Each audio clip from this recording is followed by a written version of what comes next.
Hey everybody, Scout Crafty here again. It's midweek Wednesday. Hope you're doing well. It's been a rough week, huh? You know, with what's going on around the world, I feel so bad for those poor people in, Turkey and everything with the earthquakes. It's horrible to watch, isn't it? I mean, it's everybody's worst nightmare. You think about that. I remember years ago growing up in the 70s and stuff, they always talked about California, why people, say, I wouldn't move to California because, the earthquakes and stuff. You don't hear about that anymore, but it's only a matter of time.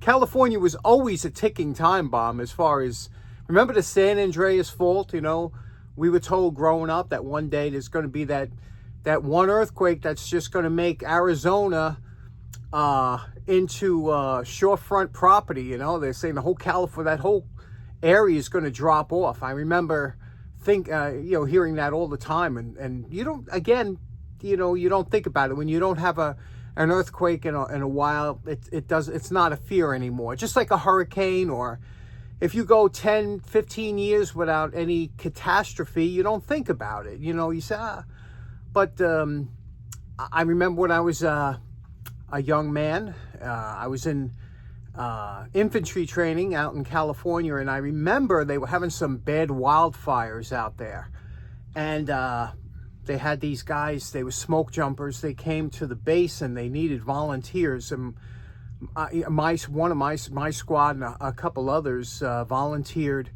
and I remember we were out, they trained us within a few hours. We were all in good shape, and they put us into different areas, and I happen to know how to use a chainsaw and all other things like that. So we went out there, and I remember we were protecting these people's homes. They flew us in, but we were in Chinooks. We weren't jumping out with parachutes, but they flew us in, and we had to fight these fires that were heading towards these people's homes. And I'll tell you something.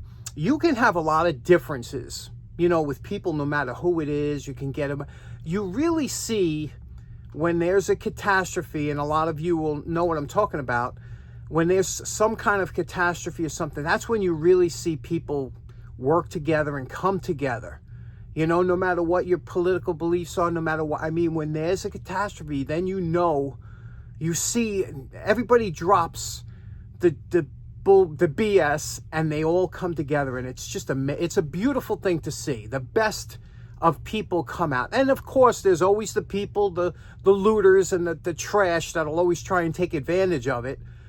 Those people should be kind of dropped off at that moment. But you see the good in people come out, and I've seen it so many times. It's a fantastic thing.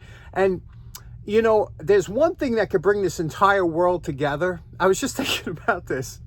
One thing that could bring this entire world together, if these idiots keep shooting down indiscriminately these UFOs, and if they, God forbid, knock out an alien ship that they take it as an act of war, can you imagine? That's the last thing we need, right? They're shooting down first it starts off with these Chinese balloons. I understand that, or whatever, but when you don't identify, when you see an object that's flying like 3 times the speed of sound and just going back and forth and up and down, and not like anything we have, and you're just going to shoot it down now because you think it's a spy drone or something, and next thing you know, we're going to be fighting the aliens. That's the last thing we need. Fighting the aliens. You know what I mean? I mean, you see how that goes. Usually, if they're traveling across space, they probably most likely have superior technology. But I could just see us out there, fighting the aliens.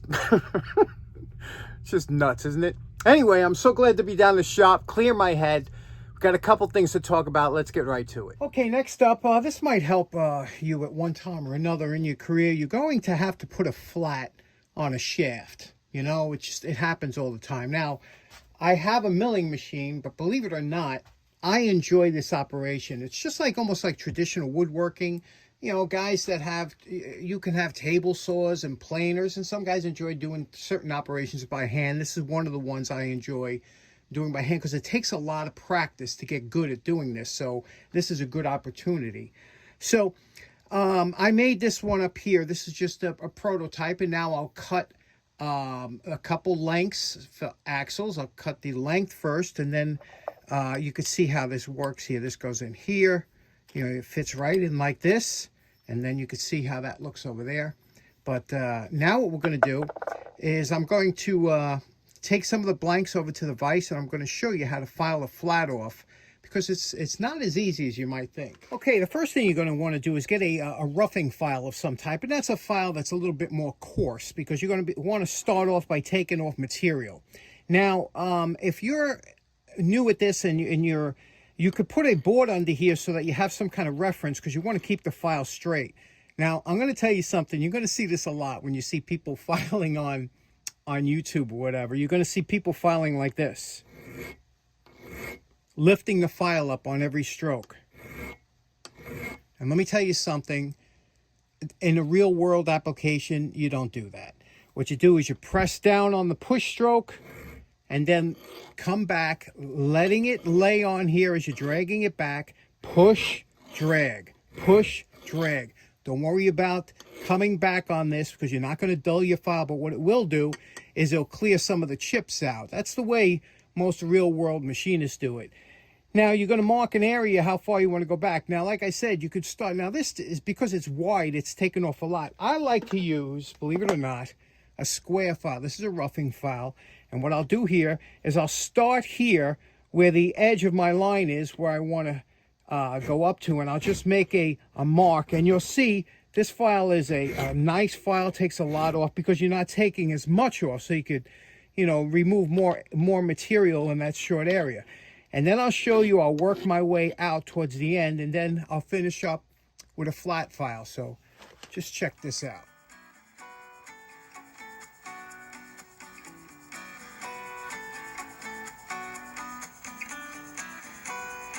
Okay, you can see we got that nice and flat. Now again, you finish it off with a finer file, and you go across the top like this, and you just give yourself a nice finish.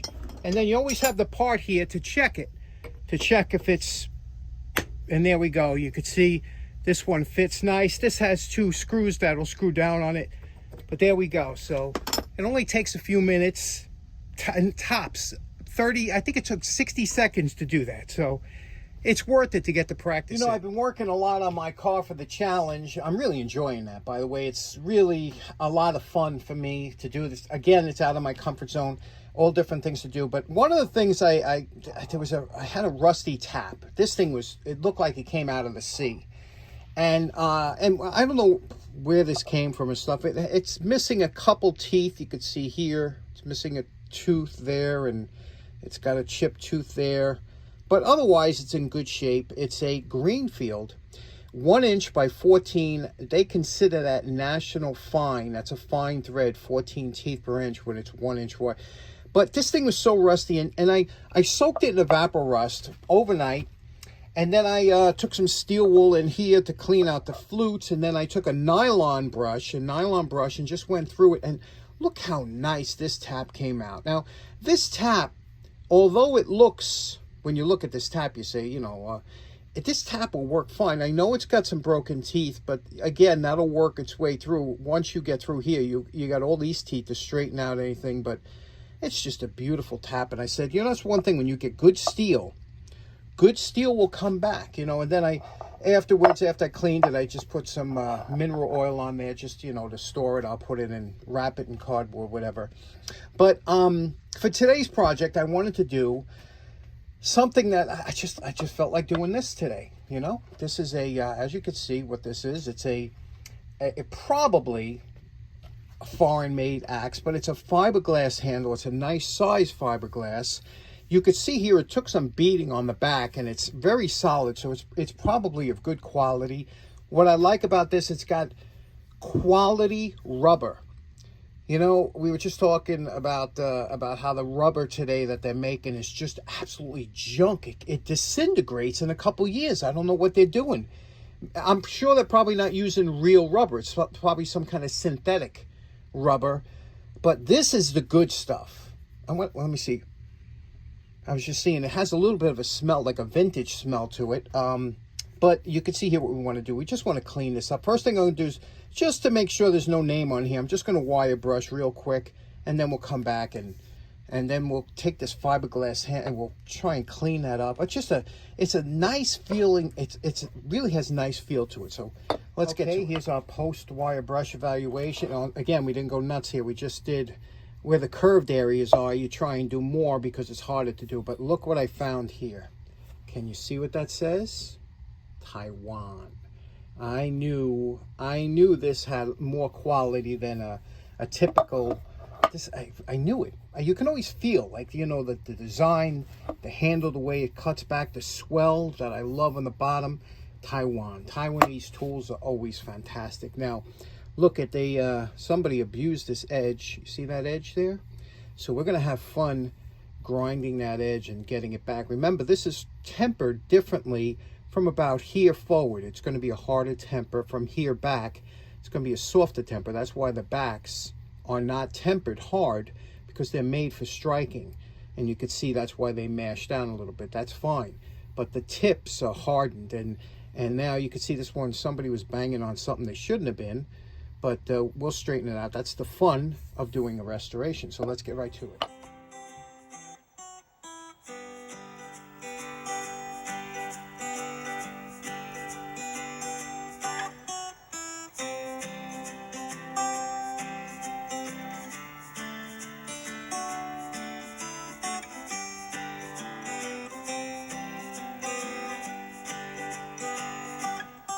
Okay, here we are. We just went through with a 40 grit, and you could see this is a worn 40 grit. You can see there, 40 grit flat disc that we went on. Now we're going to go to a 120, slightly worn 120. When it's slightly worn, it acts like a higher grit. Like this 120 will act like maybe a 200 as it starts to get worn out. We'll get these scratches. We just wanted to get the profile, get the dings out and all that stuff we did with the coarse discs. It goes nice and quick.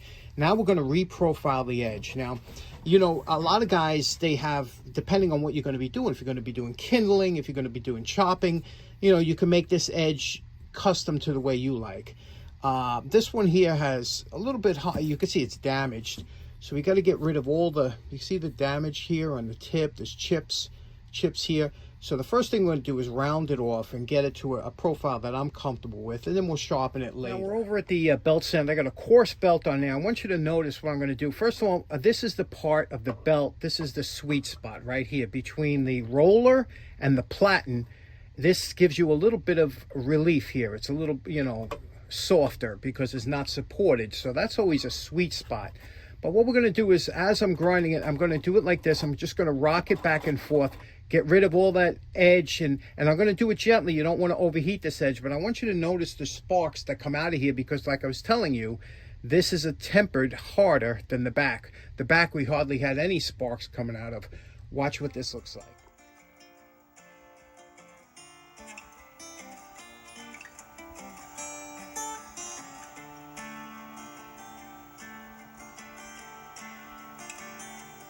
Okay, I have that the way I like it now. I didn't want it too top heavy, too front heavy. I got that just the way I like it. But notice, because we took off that tip, you see how dull that is, obviously, now, because it's now we'll have to thin this edge out again, and that's what you do to reprofile a tip. So it's right where we want it to be. Here you can see the difference between a fine flap disc and a coarse flap disc.